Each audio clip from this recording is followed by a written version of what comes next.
texto a su manera. Mire, yo este fin de semana, para preparar esta intervención, podríamos decir que se la he dedicado a usted, porque como en la anterior comisión usted mencionó tanto sus libros, pues lo mejor que he podido hacer este fin de semana para preparar la comisión es... Si algo quedó claro en este segundo asalto, es que Belarra no estaba dispuesta a soltar la presa, aunque la presa se le resbalara entre los dedos con la maestría de un veterano de la política. Armada con informes judiciales, estadísticas y una indignación programada al milímetro, la diputada insistió en que Rajoy debía haber sabido del espionaje ilegal a Podemos, porque, bueno, simplemente debía saberlo. Pero Rajoy, con su habitual mezcla de parsimonia y desinterés fingido, dejó que la tormenta pasara, replicando con su tono campechano que él no tenía ni la más remota idea de lo que le hablaban.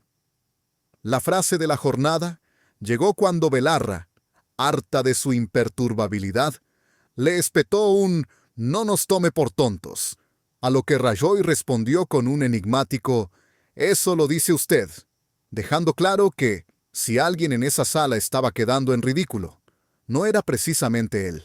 Director del País y con el presidente de Prisa, y me he reunido, como supongo que harán ustedes o no, no lo sé, pues con muchas personas que están en los medios de comunicación, pero es que lo hago yo, lo hace el actual presidente del Gobierno, bueno, y lo hace pues cualquier dirigente político que quiera transmitir lo que estimen oportuno y conveniente. Por tanto, me he reunido con él, supongo que igual que con otras personas. Ahora, si me dice de qué hablé, pues supongo que hablaría de la política española o no lo sé. Pero claro que me he reunido con él.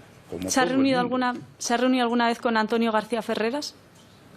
Que si me he reunido con Antonio García Ferreras, hombre, me podía haber reunido más y podía haberle pedido que dejara de darme estacazos, pero a partir de ahí, pues sí, me habré reunido con el señor García Ferreras. Ya le he dicho, es que me he reunido con muchos periodistas y no era yo el dirigente político que se reunía con más periodistas precisamente. Probablemente ustedes eran bastante más activos en ese tema. Lo recuerdo un día como si fueran los cherokees o los sioux sentados aquí en el Congreso y algunos periodistas haciendo el juego también sentados en uno de los espectáculos más absurdos que he visto yo en mi vida política. Fíjese que a mí me parece peor montar la policía patriótica que hacer una asamblea en el Congreso, pero bueno, son, sí, pero es que yo no supongo, valores y criterios éticos diferentes. Se lo preguntaba porque precisamente hemos tenido conocimiento de un audio en el que se reúnen Mauricio Casals, el señor Antonio García Ferreras con el comisario Villarejo, y esa es una famosa cena, una famosa comida en la que Antonio García Ferreras dice su famosa frase de «yo le dije a Eduardo, Inda, es muy burdo, pero voy con ello». Se refería precisamente a ese informe Granadinas en el que estaban dando una información falsa a sabiendas. Información falsa que proviene, insisto, de su Ministerio del Interior y del Secretario de Estado de Seguridad, en concreto de la DAO.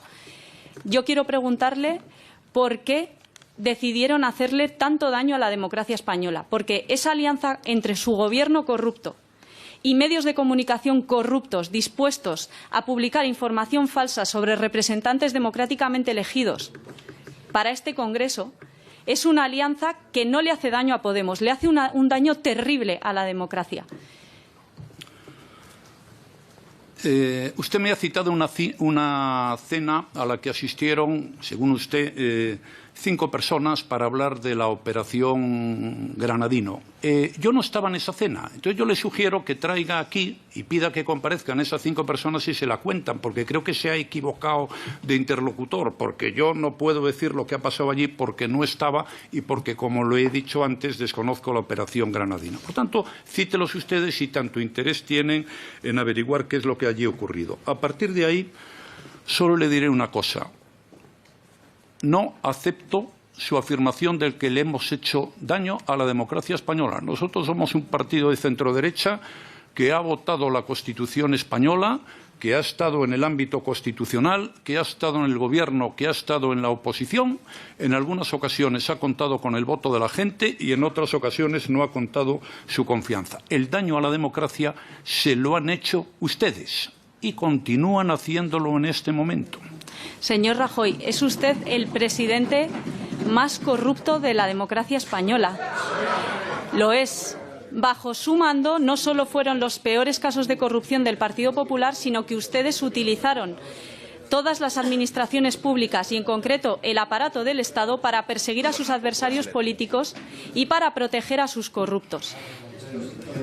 Y eso es lo que está acreditado judicialmente y también en esta Cámara hasta en 2 ocasiones en comisiones de investigación. Esa es la verdad, señor Rajoy, por mucho que a usted le moleste. Y sí, quien más daño le ha hecho a la democracia española ha sido el Partido Popular con sus tramas corruptas y, además, a más, haciendo los peores recortes en servicios públicos de la historia de nuestra democracia. Termino ya con una cuestión más. Además de todo, ustedes enviaban a altos cargos, precisamente de esa policía política, mal llamada policía patriótica, a tratar de corromper a exaltos cargos del Gobierno venezolano, en concreto al señor Rafael Isea, exministro de Finanzas del Gobierno venezolano. Y existe un audio en el que se le cita a usted y a su ministro del Interior, un audio del comisario Fuentes Gago, en el que dice que está ofreciéndole precisamente al señor Rafael Isea una nueva vida en España. Les ofrecían papeles, una nueva vida en nuestro país, a cambio de que ofrecieran información falsa sobre financiación irregular de Podemos. ¿Qué puede decirnos al respecto de esto, de esa gente que mandaban a corromper a exaltos cargos del Gobierno venezolano? Nada, porque desconozco absolutamente todo sobre ese asunto al que usted acaba de hacer referencia. Siguiendo su razonamiento, y termino ya, presidente. Última pregunta, señora Belarra. Sí. Termino ya. Todo esto se hizo bajo su mando y usted no sabía nada. Si no sabía nada, es responsable por no enterarse de nada siendo presidente del Gobierno. Y lo que es más evidente, y parece obvio a cualquiera que tenga un poco de sentido común, es que usted fue el que ordenó esta persecución a sus adversarios políticos. Muchas gracias. Muchas gracias, señora Belarra. ¿Qué tal? Si me ¿Todo permiten, bien? ¿Sí? Si me permiten, hay Digo un yo poco algo de de ruido hoy, por favor. Por favor. Hoy, por lo que sea, somos unos cuantos más y también nos ve más gente. Pensemos la imagen que queremos dar. Seguimos, si les parece. Por favor, por silencio. Seguimos, si les parece. No veo a nadie del grupo parlamentario del PNV. Vasco. Entonces seguimos con el grupo parlamentario de Euskal Herria Bildu. Tiene la palabra el señor Iñárritu. Adelante. Muchas gracias, presidente. Buenos días, señor Rajoy. Bienvenido una vez más a esta Cámara. Recuerdo que la última vez compareció en diciembre del 2021 en relación a otra comisión de investigación. Y es cierto que la inmensa mayoría de portavoces le agradecimos que usted diera respuesta a las preguntas que le realizamos. También es cierto que no facilitó mucha información, pero contestó a su manera. Mire, yo este fin de semana, para preparar esta intervención, podríamos decir que se la he dedicado a usted, porque como en la anterior comisión usted mencionó tanto sus libros, pues lo mejor que he podido hacer este fin de semana para preparar la comisión es leerme sus libros. Tienen partes interesantes y otras, le reconoceré que me las he pasado un poco por encima.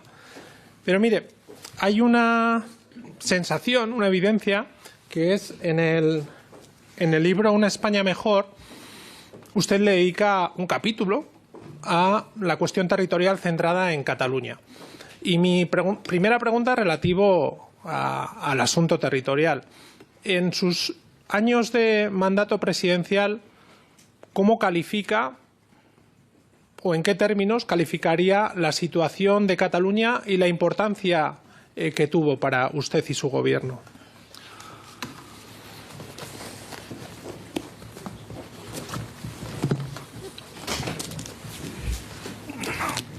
Sí. Hace usted muy bien en comparecer en esta Cámara con este libro cuya lectura le recomiendo a todos ustedes. Se lo recomiendo porque... Al grano, don Mariano. ¿Eh? Al grano, don Mariano, que no tenemos ahora mucho tiempo. Se lo iba a explicar. Usted sabrá lo que necesita usted. ¿Cómo? No, le hablaba al señor Conde, que se ha puesto un poco nervioso. Le decía, en relación a Cataluña, le dedica el último capítulo, Sí, claro. cómo calificaría lo que se estaba viendo en Cataluña y cómo lo afrontaban ustedes. Pues mire, claro, esto es para darles una conferencia y no procede, y mucho menos agotar su tiempo, ¿no? Yo creo en la Constitución y creo en la ley y creo en la democracia. Y lo que ocurrió en Cataluña, bueno, fue que determinados dirigentes políticos en un determinado momento de la historia pues decidieron pasar por encima de la Constitución, la ley y la democracia. Y como la democracia española es fuerte y tiene instrumentos para defenderse, pues ejerció esos instrumentos. Apoyo del Tribunal Constitucional, decisiones de esta Cámara y, como decía al principio de esta intervención, una última sentencia del Tribunal Europeo de Derechos Humanos donde dice que el Tribunal Constitucional hizo exactamente lo que tiene que hacer. Eso ya lo ha contado. No quiero ser descortés, pero le pediría que conteste a lo que le pregunto, se ciña a lo que le pregunto, porque no hay mucho tiempo. El asunto catalán, para usted representaba algo importante, me imagino, en sus años, en su mandato. Vale. ¿Quién dirigía la estrategia cara a Cataluña? He leído en el libro que usted se reunió varias veces con el señor Artur Mas, incluso en privado, en su residencia privada, para no hacerlo público. ¿Quiénes dirigían? ¿Quién era el gabinete que dirigían toda la cuestión catalana en la Moncloa? Bueno, no había un gabinete como tal. Hombre, yo era uno de los temas más importantes que tenía planteado sobre la mesa. Tuve varias conversaciones con el señor Mas, tuve varias conversaciones con el señor Pérez Rubalcaba, que, por cierto, estaba absolutamente de acuerdo en todo el diagnóstico y en las decisiones que estábamos adoptando. Tuve varias conversaciones con el señor Puigdemont, alguna verdaderamente notable, como cuando le dije, oiga, y está en el libro, ¿cree usted que yo le voy a autorizar un referéndum? ¿Y sabe lo que me dijo el señor Puigdemont? Está en el libro. No, si ya sé que no lo vas a autorizar, porque además no puedes. Bueno, hice cuanto estuve en mis manos para llegar a un entendimiento y advertí, poco antes de aplicar el artículo 155, advertí, como haya una declaración de independencia, tenemos que aplicar el artículo 155, porque no hay país en el mundo que no hubiera actuado igual.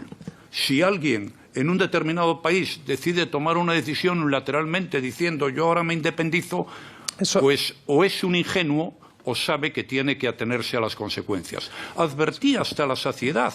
Bueno, no quisieron hacerlo y el 155 se aprobó con el acuerdo de la inmensa mayoría y fue un acto de la democracia española que había sido atacada. Le preguntaba, igual me he explicado mal, en su gobierno, ¿con quiénes debatía, con quiénes trataba y con quiénes marcaba la estrategia cara a Cataluña? ¿Con qué ministros, con qué miembros del gabinete, con qué asesores? Es que usted hablaba lógicamente con mucha gente, ya le he dicho que hablaba con miembros del partido de la oposición, hablaba con el PNV, de su gobierno, no hablaban, y hablaba pues con muchos miembros de mi gobierno, claro. No, es decir, esto nombres. Se planteó muchas veces en el Consejo de Ministros. Hombre, lógicamente las personas que tenía más cerca eran fundamentalmente pues la vicepresidenta y mi equipo de Moncloa, pero en fin, ya le digo, hablaba con mucha gente y yo asumía la responsabilidad de las decisiones. Y eso está bien. Realmente creo que hice lo que tenía que hacer. Y sobre todo me satisface que el Tribunal Constitucional nos diera siempre la razón y ahora lo haya hecho el Tribunal Europeo de Derechos Humanos. ¿Por qué no quiere usted que cite la última sentencia del Tribunal de Derechos Humanos Europeo? Ya lo ha hecho. Que ante el estupor general pues he visto Rajoy, poco recogido que ya lo ha en hecho. la opinión pública. Es que corre el tiempo y le quiero hacer varias preguntas y como veo que tiene una facilidad de evasión, que es además... Se la voy a citar igual. Además, con humor. Yo difiero de mi compañera que decía que los gallegos no tienen humor. Yo admiro su retranca y su ironía. La admiro. Pero no hay tanto tiempo. Además, señor Rajoy, quiero hacerle una pregunta a colación de esto. Un libro como este, ¿cómo se escribe? Porque usted debe tener una memoria muy buena o lleva una agenda, ¿no? Como decía Giulio Andreotti, que es importante llevar una agenda, pero sobre todo que todo el mundo sepa que la llevas. Y usted, tengo que reconocer que la última vez que estuvo aquí, a la salida, cuando nos saludamos, usted me recordó una anécdota de hace 10 años que usted y yo viajamos en un avión y me sorprendió y dije, tiene una memoria de elefante este señor. Quiero decir, ¿este libro lo escribió ayudado de una agenda o todo de memoria, con todas las fechas? Pues mire, nunca he llevado una agenda. Nunca. Por eso me acordé de que lo encontré a usted en un avión hace ya más de 10 años, porque yo todavía no era presidente del Gobierno de España. ¿Y cómo escribí el libro? Pues mire, bien. Papel y las fechas las recordaba. Y tirando hacia adelante, y yendo a lo importante. Es decir, esto es como cuando ahora estamos en esta comisión. Bueno, en esta comisión hay mucha anécdota, se nos habla de la cosa esta granadina, de unas cosas de las que yo no había oído hablar en mi vida. Pero claro, el tema importante en esta comisión es la Operación Cataluña. Sí, a eso vamos. Y la llamada Rajoy, policía patriótica. A eso vamos. ¿Despachaba usted habitualmente con el señor Fernández Díaz a colación de asuntos relacionados con Cataluña? No, despachaba fundamentalmente asuntos relacionados con el Ministerio del Interior. ¿De Cataluña no le pedía información? De Cataluña, como todos los demás, en cuanto miembro que era del Consejo de Ministros. ¿Y usted recuerda cuando le informó que iba a ir a ver al señor Pujol, al señor Fernández Díaz? No, no me acuerdo. Con la memoria que tiene, ¿se acuerda que nos encontramos en un avión y no se acuerda de un hecho relevante, como que su ministro de Interior iba...? Pues a lo mejor es que el hecho de que no me acuerde es la excepción que confirma la regla de mi magnífica memoria. Pero es más, es que se va a llevar un disgusto el señor Fernández Díaz porque esta anécdota la relata él en su libro, El Cada día tiene su afán, donde cuenta que en septiembre de 2012, tras la manifestación de la Diada, fue a verle para informarle que se iba a reunir con el señor Pujol y destaca en el libro, que por cierto lo presentó usted aquí en Madrid, no sé cómo, igual no se lo ha leído, pero destaca que usted estaba escéptico. Eso es una anécdota que cuenta él. ¿Nunca más le facilitó información relativa a situaciones o a procedimientos que se estaban llevando a cabo en Cataluña, teniendo en cuenta que era algo relevante y a lo que usted le daba importancia, la situación en Cataluña? Pues mire usted, seguro que despaché en numerosas ocasiones con el señor Fernández Díaz y en numerosas ocasiones con el resto de los miembros del gabinete. Es metafísicamente imposible acordarse de todos y cada uno de los despachos y fundamentalmente pues lo que me puede venir a la memoria es aquello que me parece de una gran relevancia. Pero ya le digo que el tema de Cataluña lo llevaba fundamentalmente yo. La Operación Cataluña a la que he hecho referencia.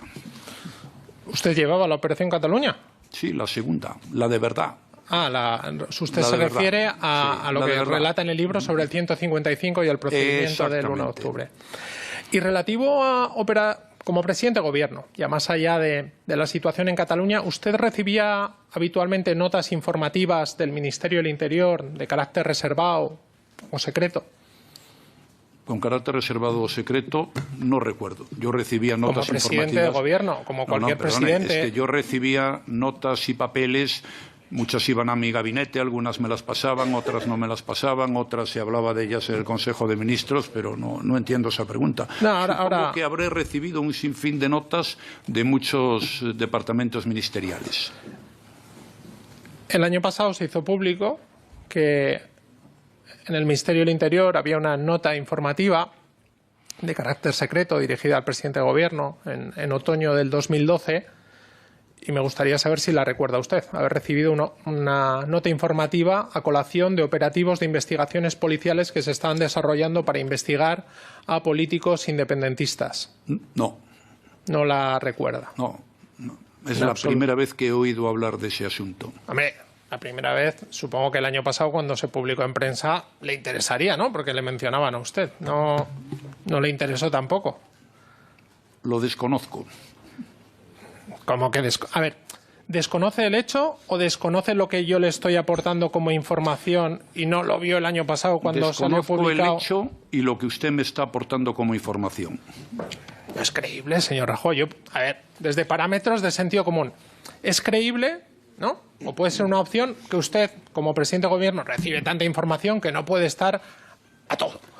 Pero de una información que se ha publicado en 2 medios de comunicación como una revelación importante y que le señalan a usted, digo, no usted es una persona informada, es una persona que está al día de lo que ocurre. ¿Le parece que es creíble que no sepa usted y que yo sea la primera persona que le está informando que en enero del 2024... No es que me parezca que sea creíble, es que le estoy diciendo la verdad, que es un concepto diferente al que usted está manifestando aquí. La verdad. ¿Qué quiere que le diga? Reconozca. No. Sí, lo que me ha extrañado es que no conociera la noticia que le estoy dando, porque ya tiene más de un año y fue portada de dos... Yo no estoy, ni puedo estar, como ocurría cuando era presidente del Gobierno, en el día a día. Yo hace 7 años... prácticamente que he dejado de ser presidente del Gobierno. ¿Comprende usted? Usted se dedica a esto, yo no. Yo le estoy diciendo aquí la verdad. No, sí está bien. Sí, pero reconocerá, póngase en nuestro lugar, que es como difícil de entender. Difícil, ¿eh? Y digo, en una persona que está al día, que está en forma usted, que tiene capacidad de responder, que intenta... Mire, yo me pongo en su lugar. Me pongo en su lugar. Y el principal problema que tienen ustedes es traerme aquí, a mí, para hablar de temas en los que no he intervenido ni participado, salvo en uno, como dije al principio de mi intervención, que era en el tema de Cataluña y en las decisiones importantes que hubo que tomar y que finalizaron con la aplicación del artículo 155. Entonces me pongo en su lugar. ¿De qué me van a preguntar? Mire, me han sacado aquí a colación una serie de asuntos de los que yo ni siquiera había oído hablar. Pero de lo que le estoy preguntando yo. Mire, ¿sabe lo que me puede extrañar? Dice usted que no tenía nada que ver y no estuvo dirigiendo ese operativo de policías destinados a investigar y a sacar casos, fueran ciertos o falsos, sobre políticos independentistas. Pero al menos desde 2014 hay noticias relativas a la policía patriótica. Anteriormente se habían publicado en diferentes diarios el llamado informe borrador y señalamientos a políticos independentistas. Pero como les señalaba ya a partir de 2014 que se empieza a hablar de policía patriótica, Operación Cataluña, operaciones relativas al independentismo catalán, usted como presidente de Gobierno en ningún caso preguntó, oye, ¿qué está pasando aquí?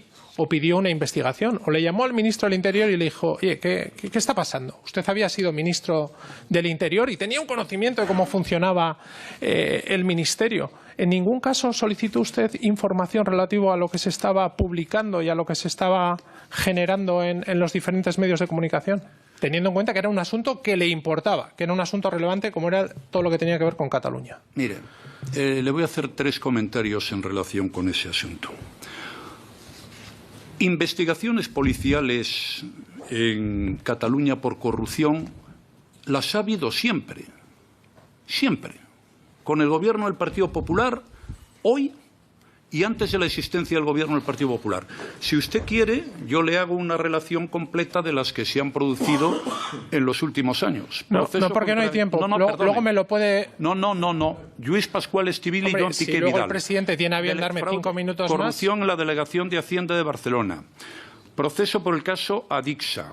Proceso y condena por Pallerols, proceso contra Prenafeta y Alavedra, y muchos más, que no voy a agotar aquí a todos, pues eran investigaciones y procedimientos que se hacían en Cataluña y no estaba el PP en el Gobierno. Pero por si eso no fuera suficiente... Vuelvo a repetir. Informes policiales sin sello que salieron en diferentes medios de comunicación. Policía Patriótica, Operación Cataluña. La policía, Operación Kitchen. La policía patriótica... En ningún caso preguntó a su ministro... lo que hizo... ¿Qué pasa? En la Tranquilos, época señores del Partido Popular. No, un poco de respeto. Es que, respeto, mire... respeto. Un segundo, presidente. Por favor. Señor Iñarritu. Señor Tellado, por favor. Por favor. El presidente se defiende muy bien solo. Adelante. Muchas gracias. Sí, Vamos a ver, primer punto... Lo único que pido es que se ciña a lo que le pregunto. Ya sé que a ustedes les va bien la estrategia, pero seamos un poco serios. Señor Iñarritu, hable con el presidente, por favor. Sí. Y estoy hablando de la policía patriótica y sobre Cataluña. Hay un sinfín de investigaciones que se hicieron cuando el Partido Popular no estaba en el Gobierno, porque claro, el viejo truco no llega el Partido Popular al Gobierno y entonces se hacen investigaciones. No, se han hecho siempre, bajo todos los gobiernos y se seguirán haciendo. Segundo comentario. Sí. Oiga, si la policía patriótica era un invento del Partido Popular, ¿me puede usted explicar y responder a lo que le voy a preguntar? ¿Por qué investigaron los papeles de Bárcenas. ¿Por qué la operación Púnica? ¿Por qué la operación Lezo? ¿Por qué la operación Nazarí? ¿Por qué la operación contra el delegado del Gobierno en Valencia? ¿Por qué el registro a Pedro Gómez de la Serna? La detención de Eduardo Zaplana, la imputación del expresidente de Murcia, la detención del exvicepresidente primero económico del Gobierno? Es decir, todos estos acontecimientos se produjeron en la época en que el Partido Popular estaba gobernando. Segundo argumento. Y tercer argumento, oiga, usted no quería que yo le leyera la resolución del Tribunal de Derechos Humanos, ¿no? Sí, que la pues no se la voy a leer, veces, fíjese. pero yo le voy a que hacer quiero, caso. Lo que quiero es que no agote el tiempo Déjeme escuchar. ágilmente ya. Última que es muy ágil sentencia usted, pero... sobre la llamada policía Presidente, patriótica. rogaría un poco más de tiempo teniendo en cuenta que del 9 el del interviniente 2022. está... No, es que esto es importante. Sí, importantísimo, pero Querella, no mira, es a la cuestión. A ver, Perdón, es que es importante. Por favor.